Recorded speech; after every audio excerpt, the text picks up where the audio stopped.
Hello दोस्तों, video शुरू करने से पहले आपके लिए एक इम्पॉर्टेंट जानकारी लेकर आई हूँ। अब आप templeblessing.com से आज ही free of cost Haridwar Ganga जल मंगवा सकते हैं। जब हम आपको फ्री हरिद्वार गंगा जल भिजवा रहे हैं तो आप अपने कलीग्स को ज़रूर बताएं। और हाँ दोस्तों, templeblessing.com से आप ऑनलाइन पूजा सेवा भी बुक करा सकते हैं। तो दोस्तों चलिए वीडियो शुरू करते हैं। मृत आत्माओं का कब्रिस्तान, एक पिता की अंतिम रक्षा। तो हेलो दोस्तों, स्वागत है आपका हमारे चैनल पर। दोस्तों, उत्तर प्रदेश एक छोटे लेकिन बेहद रहस्यमय गांव जाहिरपुर की ये कहानी है। यहाँ का माहौल हमेशा कुछ अनकहा और अनदेखा सा रहता था। दिन में ये गांव जितना शांत और सरल दिखता था, रात होते ही मानो उसकी हर गली में कोई अदृश्य साया मंडराने लगता था। दोस्तों, इस गांव में आरिफ नाम का एक 16 साल का लड़का अपने पिता बशीर के साथ रहता था। आरिफ की जिंदगी बचपन से ही संघर्षों से भरी रहती थी। उसकी माँ की मौत तब हो गई थी जब वह केवल 5 साल का था। उस दिन के बाद से ही उसके जीवन में एक खालीपन सा आ गया था जिसे वह कभी भर नहीं सका। पिता बशीर, जो पहले एक मेहनती किसान थे, अब महीनों से बिस्तर पर बीमार पड़े थे। आरिफ ही पूरे घर की जिम्मेदारी संभाल रहा था, खेतों का काम, पिता की देखभाल और खुद का गुजारा। दोस्तों, जाहिरपुर गांव बहुत बड़ा नहीं था, लेकिन यहाँ की कहानियाँ बहुत भारी थी। लोगों के चेहरों पर हमेशा एक डर का साया रहता था, जो रात होते ही और गहरा हो जाता था। और इस डर की सबसे बड़ी वजह थी गांव का पुराना टूटा हुआ कब्रिस्तान, जो गांव के आखिरी छोर पर स्थित था, जहां पहुंचने वाली पगडंडी भी बरसों से वीरान थी। दोस्तों, कहते हैं कि उस कब्रिस्तान में सदियों पहले कुछ ऐसे लोगों को जिंदा दफना दिया था जिनकी चीखें आज भी हवाओं में गूंजती हैं। वो आत्माएं कभी इंसान थी, पर अब उनका कोई रूप नहीं बचा। गांव के बुजुर्ग बताते हैं कि वो आत्माएं अब भी अपनी मौत का बदला लेने के लिए भटक रही हैं। कोई नहीं जानता था कि उस कब्रिस्तान में क्या हुआ था, पर सबने कुछ न कुछ देखा या महसूस जरूर किया था। कभी रात को खुद ब खुद खुलते दरवाजे, कभी हवाओं में किसी के रोने की आवाजें, तो कभी अचानक जली हुई लड़कियों की महक। गांव वालों ने उस जगह को शापित भूमि कहना शुरू कर दिया था। रात के समय उस तरफ जाना तो दूर, लोग दिन में भी वहाँ नहीं जाते थे। लेकिन आरिफ, जो बचपन से ही इन कहानियों के बीच बड़ा हुआ था, वह इन कहानियों की सच्चाई जानना चाहता था। उसके भीतर कहीं न कहीं एक जिज्ञासा जन्म ले चुकी थी। हर रात जब वह पिता के पास बैठता और बाहर अंधेरा छाने लगता, तो उसे लगता जैसे कोई उसे कब्रिस्तान की ओर बुला रहा हो। एक अनदेखी ताकत, एक खिंचाव जो हर दिन थोड़ा और गहरा होता जा रहा था। एक अंधेरी रात थी, आसमान बादलों से घिरा हुआ था और हवाओं में अजीब सी सर्दी और चुप्पी घुल गई थी, जैसे रात किसी रहस्य को अपने आंचल में छिपाए हुए हो। पूरा गांव नींद की आगोश में था, लेकिन आरिफ की आंखों में नींद का नामो निशान नहीं था। दोस्तों, उस रात अब्बू की तबीयत अचानक और ज्यादा बिगड़ गई। उनका सांस लेना भी भारी हो गया था। आरिफ उनके सिरहाने बैठा था, उनका हाथ थामे, जैसे अपनी हथेली की गर्मी से उन्हें थोड़ी राहत देना चाहता हो। बशीर की आंखें अंत खुली थीं और चेहरा दर्द से भरा हुआ था। तभी उन्होंने कांपती हुई, धीमी लेकिन बेहद डरावनी आवाज में कुछ शब्द कहे, जो आरिफ की जिंदगी को हमेशा के लिए बदल देने वाले थे। कब्रिस्तान में जो दिखे उस पर कभी भरोसा मत करना और कब्र 116 बी के पास मत जाना। आरिफ का दिल एक पल को थम सा गया। अब्बू, ये आप क्या कह रहे हैं? आरिफ ने घबरा कर पूछा। लेकिन कब तक? अब्बू की आंखें धीरे धीरे बंद हो चुकी थी, उनकी सांसें थम गई थी। घर में एक सन्नाटा छा गया और बाहर हवाएं एक अजीब सी दिशा में बहने लगी, जैसे कोई अशुभ उपस्थिति चारों तरफ फैल रही हो। आरिफ सुन बैठा रह गया। उसके हाथ अब्बू के ठंडे पड़ते हाथों को थामे हुए थे। उसने जो आखिरी बात सुनी थी, 116 बी, वही अब उसके दिमाग में गूंज रही थी। आरिफ को अब नींद नहीं आ रही थी। अगले कुछ दिनों तक उसने अब्बू की बातों को समझने की बहुत कोशिश की, लेकिन 116 बी, ये नंबर उसका पीछा छोड़ने को तैयार नहीं था। दोस्तों, जैसे जैसे रात गहरी हो रही थी, गांव की हवाओं में डर की सरसराहट बढ़ने लगी थी। पूरा गांव सो रहा था, लेकिन आरिफ जग रहा था और एक फैसला कर चुका था कि वो अब्बू को अकेला नहीं छोड़ेगा। गांव के बुजुर्गों की सख्त हिदायतों के बावजूद उस रात 12:30 बजे वो अपने अब्बू की बॉडी को एक सफेद चादर में लपेट कर कंधे पर उठाए अकेला ही उस खौफनाक कब्रिस्तान की ओर चल पड़ा। दोस्तों, कब्रिस्तान की ओर बढ़ते ही रास्ता बढ़ने लगा।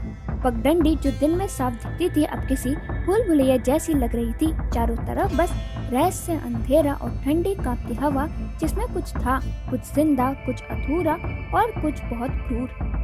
दोस्तों, आरिफ की हथेलियां मिट्टी से लथपथ थी। उसका दम फूल रहा था, लेकिन वो रुका नहीं। और तभी एक बेहद धीमी, मरे हुए गले से निकली सी आवाज उसके कानों में टकराई। आरिफ, तू आ गया। आरिफ का खून जैसे जम गया। उसने तेजी से चारों तरफ देखा, लेकिन आसपास कोई नहीं था। ना कोई इंसान, ना कोई परछाई, ना ही कोई हलचल। लेकिन तभी उसकी नज़र ज़मीन पर पड़ी। उसकी परछाई दो हो गई थी। एक परछाई उसकी थी, बिल्कुल वैसी जैसी होनी चाहिए, लेकिन दूसरी वो थोड़ी बड़ी थी, थोड़ा पीछे हिल रही थी। उसके हाथों में भी फाफड़ा था। आरिफ की सांसें रुकने लगी। वो कुछ समझ पाता उससे पहले दूसरी परछाई ने मिट्टी खोदनी शुरू कर दी। दोस्तों, आरिफ ने कांपते हाथों से अब्बू की पैर को कब्र में उतारा और आहिस्ता आहिस्ता मिट्टी डालनी शुरू की। हवाओं में अब भी सिसकियां थीं, लेकिन उसने खुद को समझाया, ये उसका भ्रम है, थकावट है, डर है। पर अंदर कहीं उसे एहसास हो रहा था कि ये सिर्फ शुरुआत है। जैसे ही अपने अंतिम मिट्टी डाली और मुड़ने के लिए कमर सीधी की, तभी अचानक जमीन फटी और वहाँ से एक सड़ा गला हाथ बाहर आया। काली सड़ी उंगलियां, नाखून टूटे हुए, चमड़ी लटक रही थी और उस हाथ ने आरिफ की टांग कसकर पकड़ ली। आरिफ की चीख पूरे कब्रिस्तान में गूंज गई, लेकिन कोई सुनने वाला नहीं था। वो घबराकर मिट्टी हटाने लगा। वो जानना चाहता था कि ये कौन है, क्यों है। और तभी उसे दिखा एक चेहरा, सड़ा हुआ, गला हुआ, इंसानी नहीं, लेकिन पूरी तरह मरा भी नहीं। वो एक औरत थी, लेकिन इंसान जैसी नहीं लगती थी। उसके होंठ खिल रहे थे और उसने बहुत धीमे मगर भयानक आवाज में कहा, तू मेरा है, तू अधूरा है, तुझे मेरे साथ नीचे आना है। वो पीछे हटना चाहता था, लेकिन उसकी टांग अब भी उस हाथ के शिकंजे में थी। उसका दिल तेजी से धड़क रहा था। उसकी आंखों के सामने अब सब कुछ धुंधला होने लगा और फिर वो औरत धीरे धीरे मिट्टी से बाहर निकलने लगी। आधा शरीर अब कब्र से बाहर था। उसकी हड्डियां चटक रही थी और उसकी छाती में कुछ धड़क रहा था, पर वो इंसानी दिल नहीं था। दोस्तों, अब रात सिर्फ अंधेरी नहीं थी, अब वो जिंदा थी, जगी हुई और भूखी। कब्रिस्तान की हवा अचानक रहस्य और भारी हो गई थी। आरिफ अपनी जगह जड़ हो चुका था। आंखें फटी की फटी और तब वो तीन पहली परछाइयां उसके सामने आई। दोस्तों, उस औरत का चेहरा पूरी तरह झुलसा हुआ था, लेकिन वो आंखें जैसे आग से बनी हो। वो लगातार आरिफ को घूर रही थी, जैसे उसे पहचानती हो, जैसे कह रही हो, तू वही है जो अधूरा जन्मा था। और फिर सभी एक साथ बोले, तेरे खून की महक हम तक आई है, तेरा वक्त हो गया है। उसकी आवाज एक नई थी। दोस्तों, उसके पैरों के नीचे की जमीन नरम पड़ चुकी थी। कब्र की मिट्टी उसे खींच रही थी। 116 भी अब खुल चुकी थी और वहाँ कोई आत्मा नहीं थी, बल्कि अधूरी आत्माओं का एक दरवाजा था। उसके चारों ओर आत्माएं मंडरा रही थीं। उनके चेहरे अलग, आवाजें भयानक और नजरें उसकी आत्मा को चीरती हुई। लेकिन तभी एक तेज चमकदार रोशनी फूटी, इतनी उजली कि कब्रिस्तान का अंधेरा जलने लगा। सारे साए पीछे हटने लगे और हवा की सरसराहट एक पल को रुक गई। उस रोशनी के बीच से एक आकृति उभरी, अब्बू बशीर। वो सफेद कुर्ते में थे, चेहरा शांत, आंखों में अपनापन और होठों पर वही मुस्कान जो आरिफ ने बचपन में हर रोज देखी थी। उन्होंने बोला, बेटा डर मत, मैं यहाँ हूँ। उनकी आवाज में ना डर था, ना कोई पीड़ा, बस सिर्फ सच्चाई और सुरक्षा का एहसास था। उन्होंने आरिफ का हाथ थामा और बिना एक शब्द कहे उसे खींचकर कब्र की मिट्टी से बाहर निकाल लिया। जैसे उनका हाथ आरिफ को छूता है, बाकी सारी आत्माएं अचानक चीखते हुए गायब हो जाती हैं, जैसे किसी ने उनका श्राप तोड़ दिया हो। आसमान अब साफ हो गया था। आरिफ अब बच गया था, लेकिन अब उसके पास एक सवाल था, आखिर क्यों सिर्फ उसी के खून की महक उन आत्माओं तक पहुंची? 116 बी के साथ उसका क्या रिश्ता था और क्या ये सब वाकई खत्म हो गया? घर लौटने के बाद सब कुछ बदल गया। आरिफ हर रात किसी अनदेखे डर से जाग उठता। उसके बिस्तर पर गीली सड़ी हुई मिट्टी फैली होती थी। कभी कोई धीमी आवाज उसके कानों में फुसफुसाती, तू बचा कैसे, तुझे नहीं बचना था। आरिफ ने गांव के मौलवी से बात की। मौलवी ने गहरी सांस लेकर कहा, 116 भी कोई आम कब्र नहीं है बेटा, वहाँ रजिया की लाश दफन है। एक हकीम बनकर आई थी, लेकिन असल में वो एक चुड़ैल थी। गांव पर उसने काला जादू किया, बच्चे बीमार हुए, औरतें पागल, और जब सच सामने आया, गांव वालों ने उसे जिंदा ही दफना दिया, उसी कब्र में।